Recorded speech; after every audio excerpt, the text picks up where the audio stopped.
Hi everyone, so this video is just sharing a little experiment I'm currently doing, and this is charging an electric scooter using an inverter welder. So it just so happens that the output voltage of this is 50 volts, which is just under the fully charged voltage of the battery on my bike.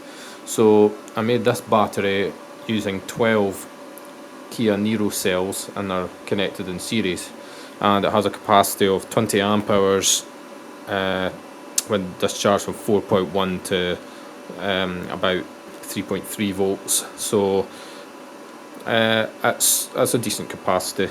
I'm sure there are batteries of the same size. Well, there's my hand, and if you look at the size of the battery, it is huge. It barely fits on the scooter.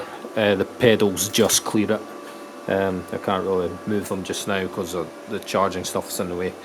So I'm using an Ant BMS, just a Chinese battery management system, and here we can see what's going on with that. I'm not too convinced it reads the voltages accurately when it's charging, but if I just unplug the charger just now, all the cells drop down quite considerably. Cell voltage difference, the difference between the highest and lowest cell, that only goes to like 4 millivolts, but it's weird that when I plug the charger in, you're getting like 24 millivolts, but it's only putting in 5 amps.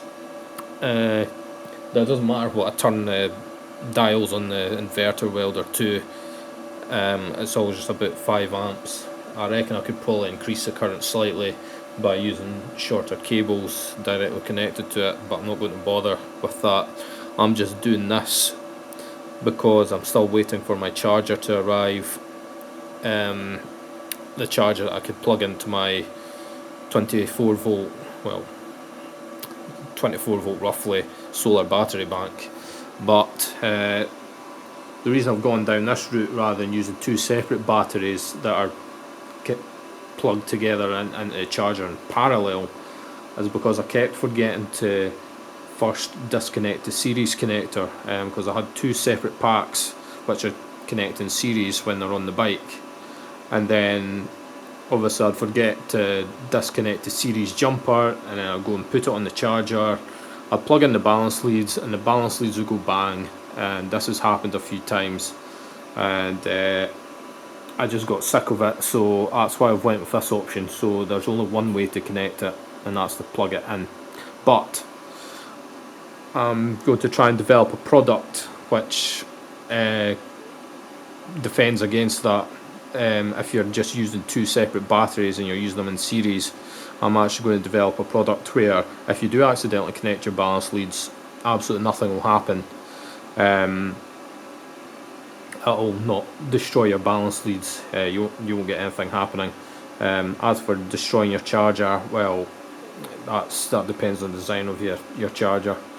I'm sure I've connected this up, connected the full 12 cells to the output of a PowerLab 6. Can't remember if I've done this or not, but I'm sure I've maybe done it once or twice.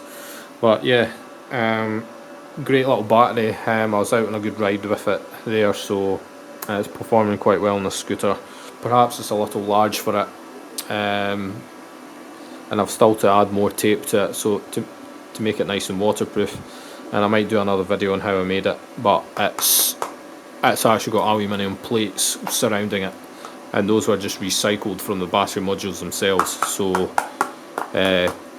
it's quite sturdy all around it, and that's to protect the cells, because if you don't protect the cells and you put a massive strap around them, it just causes internal short circuits, and it just causes them to self-discharge and puff up, or potentially even worse. So that's why I've really taken the time to protect these cells.